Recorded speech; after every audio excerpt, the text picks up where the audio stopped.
This spotlight on Merlot is a deep dive into Merlot, its characteristics, viticulture and vinification techniques used, and where it's grown around the world. The spotlight tightly follows the WSET Level 3 specification and pulls together information from across the entire textbook into one place.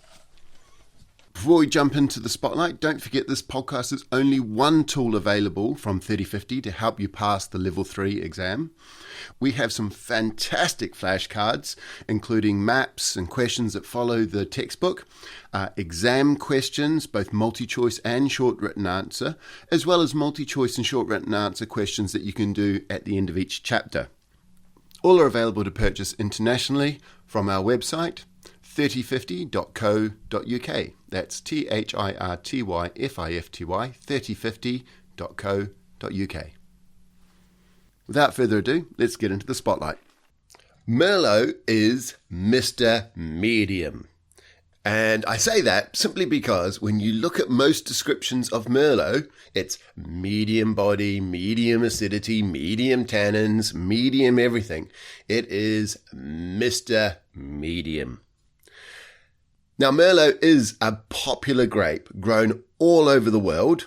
And as I said, it's popular for being medium. And those mediums are what you typically see in an international style of Merlot.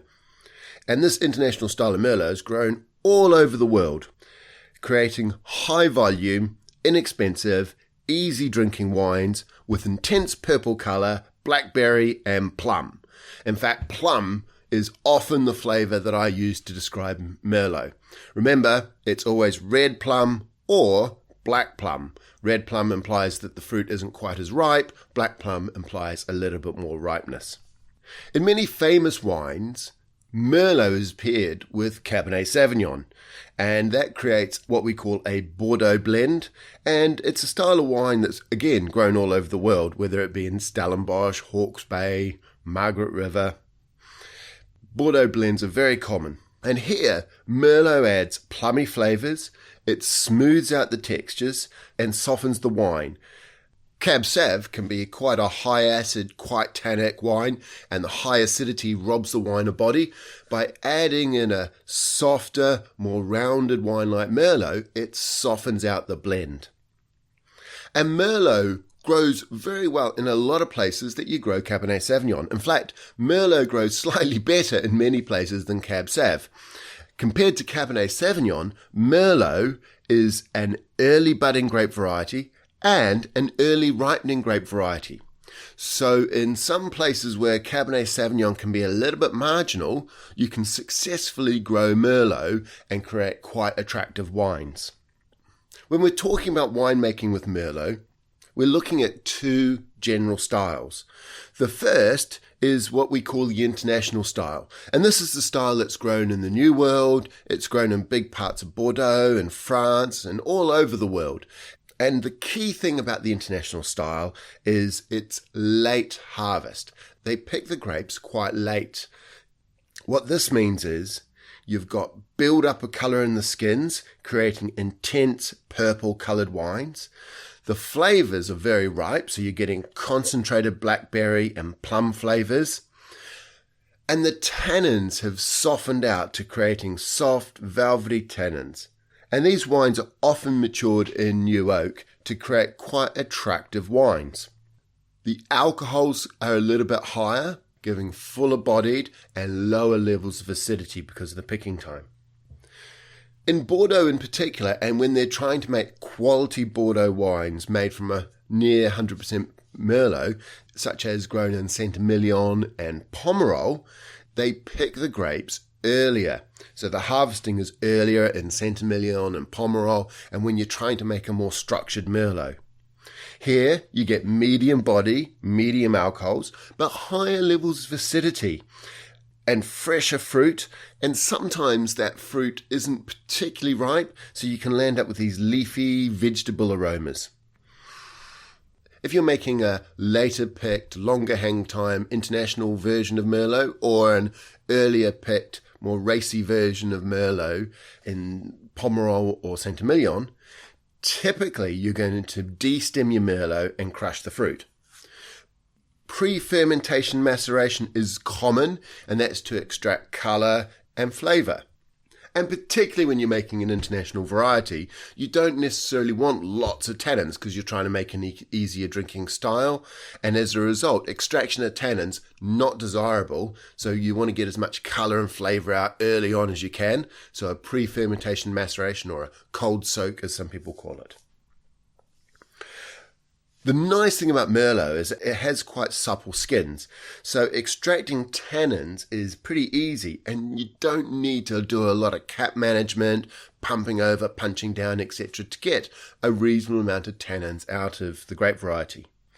And finally, if you're making Merlots and you're making a premium Merlot, it's pretty likely that you're going to put it into some oak barrels for, say, 12 to 18 months. Merlot is a grape variety that likes oak and will pick up nice toasty flavours, and even cedar with a little bit of age. Now, Merlot grows all over the place, all over the world, but its spiritual home is Bordeaux. And we're going to spend a bit of time just looking at Bordeaux, and we're going to look at some of the conditions that help Merlot thrive in Bordeaux. In fact, most people think of Bordeaux as being Cabernet Sauvignon, but Cabernet Sauvignon is marginal in a lot of Bordeaux places. The climate just isn't suitable for Cabernet Sauvignon in a lot of Bordeaux, and as a result of Merlot's early budding and early ripening, it's a grape variety that can be grown throughout Bordeaux. In fact, there's a lot of clay in Bordeaux, and clay is quite cooling, quite cold, and that can slow down the grapes developing in a particular season. And as a result, often wherever you've got clay, Cabernet Sauvignon is not suitable. Cabernet Sauvignon is very marginal, and cool clay soils slow Cabernet Sauvignon down quite a lot, whereas Merlot, because of that early budding and early ripening, can get nice and ripe in Bordeaux in these cooler clay soils. In fact, Merlot is the most common red grape variety grown in Bordeaux, and you're going to see a lot of 100% Merlot, or at least a high proportion of Merlot, in most of Bordeaux wines. In fact, pretty much all of the lower quality regional wines are Merlot dominated, if not 100% Merlot. So wines such as Appellation Contrôlée Bordeaux, most are Grave, and large parts of the Médoc are just completely dedicated to Merlot. And these regions make easy drinking, approachable wines in their international style of late picking. Two appellations in particular, Pomerol and Saint-Émilion, are two high-quality communes or villages, depending on what you want to call it, the same thing, communes, villages. And here, Merlot dominates, producing high-quality wines. Here, the grapes are picked earlier, giving the wines more acidity, more red fruit flavours, and some of that leafy vegetable character we talked about. Saint-Émilion, in particular, shows how soils can affect ripeness and can affect what grapes are grown where. In Saint-Émilion, there's a lot of limestone, and limestone, like clay, is quite a cooling soil. So Merlot grows quite well in limestone in Saint-Émilion, while Cabernet Sauvignon will definitely struggle to ripen here. Now, if you think of Saint-Émilion as being three distinct areas, the grape varieties and the style of wines produced reflect those three distinct areas. So if you think about Saint-Émilion, it's a hill. You've got the river on one side, then you've got this escarpment, so almost like a cliff face, and then a bank that flows away from the river. And at the top of the hill is the plateau. In the northwest part of the plateau, near the town of Saint-Émilion, you've got gravel and limestone. Now, gravel is a warming soil. Gravel heats up and radiates heat back. It drains well. So even at the beginning of spring, gravel can be quite warm compared to something like limestone and clay, which can take a little bit of time to heat up. Where you see gravel, you're going to see Cabernet Franc, Merlot, but also a little bit of Cabernet Sauvignon being grown, where Cabernet Sauvignon loves the drainage and loves the extra heat from the gravel. Also on the escarpment at the top in the southwest, you're going to see limestone and clay. Now, both of these soils are cooling. You normally only see Merlot coming through in this part of Saint-Émilion. In fact, the northwest and the southwest on the plateau are where a lot of the Grand Crus are, they have medium to high tannins, and they are ageable. The wines often have a rich mouthfeel, complex berry and plum flavours, and developing tobacco and cedar aromas. The final area in Saint-Émilion is, as you come down the slope away from the river, past the town of Saint-Émilion, at the bottom there's a lot of sandy soils at the foot of the escarpment, where you see a lot of lighter bodied wines, which are generally less prestigious than the wines from the top. So Saint-Émilion, 3 regions, the bits at the top of the hill, the top, quality wines, ageable, the bits at the bottom of the hill where it's a bit more sandy, usually a little bit more entry level. The region right next door to Saint-Émilion, just to the left, is Pomerol. Again, that's on the right bank, and again, this produces well-respected reds made of top-quality Merlot grapes. The wines might be just a little bit spicier and maybe with a little bit more blackberry character, but again, the Pomerol and Saint-Émilion you want to think of as 2 villages that produce top-quality Merlot-based wines that are ageable, and here they use those early picking style of wines. Many other regions in Bordeaux produce easy-drinking Merlot-dominated wines.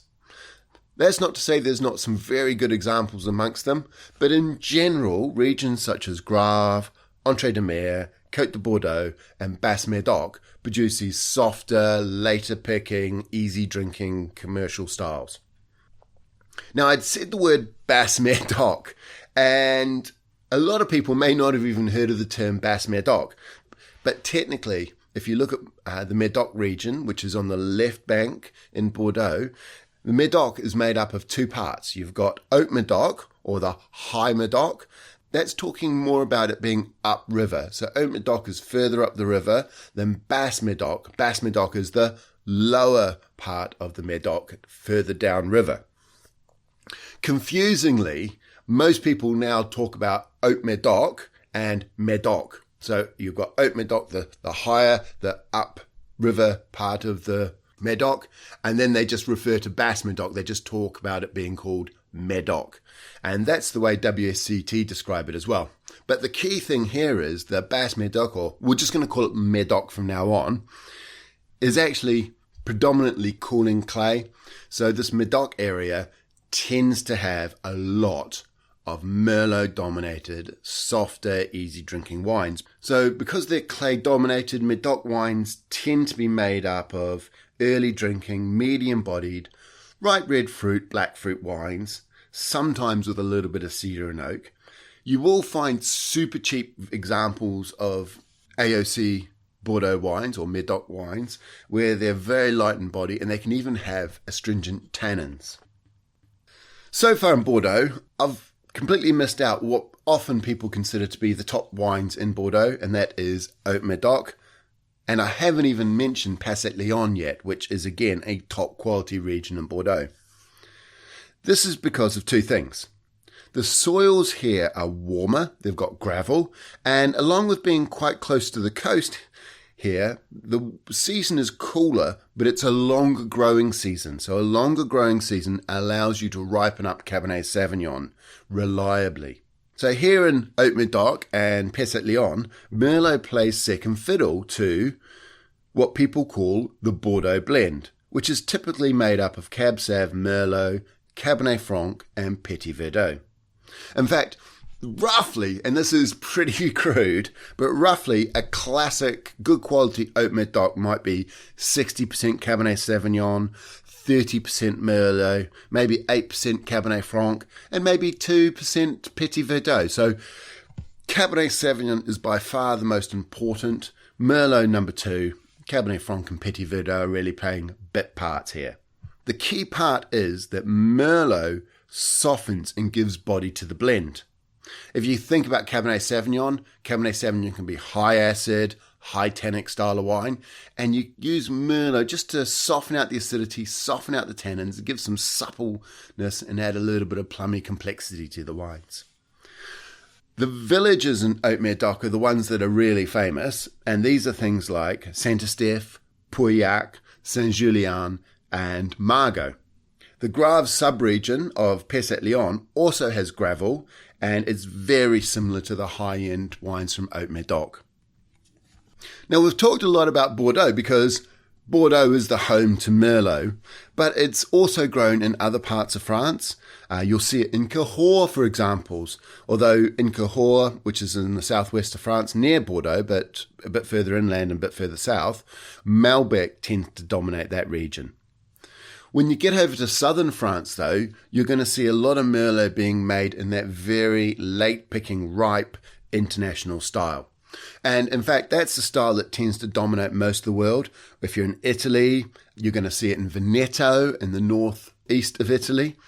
And also in Spain, in the northeast of Spain, such as Catalonia, again, grows Merlot and makes international varietal wines using Merlot. In the USA, they grow Merlot all over the place, California and Washington State in particular. And in Washington State, you've got Columbia and Yakima AVAs, where Merlot makes plummy, full-bodied wines. In California, you've got Merlot being used in Monterey, Napa, Sonoma County, and they can produce deep-coloured, soft, velvety tannins, luscious body, high alcohols with blackberry and plum. South Africa often uses Merlot as part of what it calls the Cape Blend. Now, Cape Blend typically has Pinotage in it, along with Cab Sav and occasionally Merlot blended in there.